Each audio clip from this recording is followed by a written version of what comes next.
বন্ধুরা, এই রিপোর্টটাকে আপনারা ভালোভাবে পড়ুন। অনেক গুরুত্বপূর্ণ একটি খবর, যেটাকে দেখে আপনারা বুঝে যাবেন ভারতের সেনা কেন বারবার বলে যে আমাদের ট্রু ফ্রন্টে লড়াই করার জন্য সর্বদা প্রস্তুত থাকা উচিত।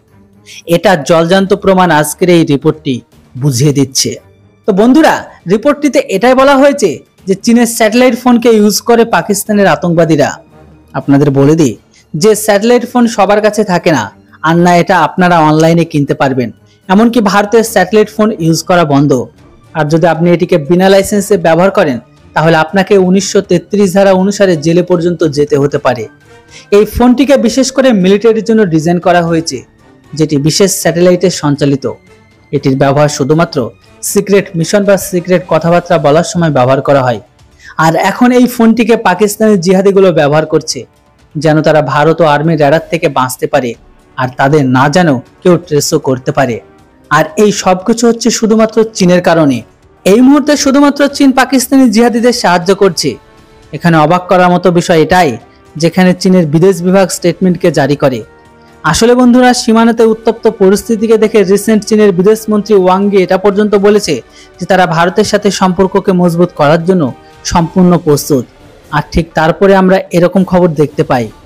চীন আমাদের সাথে কত বড় গেমকে খেলছে তার তাজা উদাহরণ আমরা দেখতে পেলাম।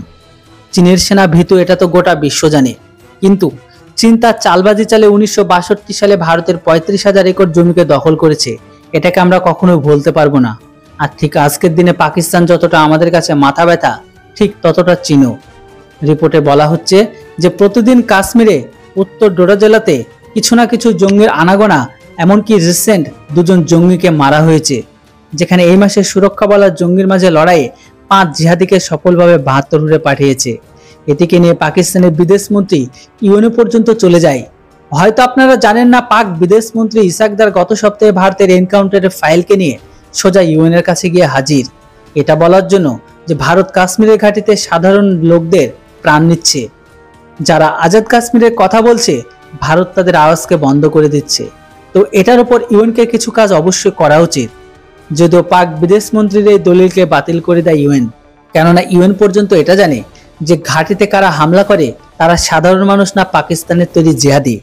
আর এই মুহূর্তে পাকিস্তানের জিহাদিগুলো এই কারণে বেড়ে গেছে, কেননা তাদের পাকিস্তান নয়, তাদের সমস্ত কিছু সাপ্লাই করতেছে চীন।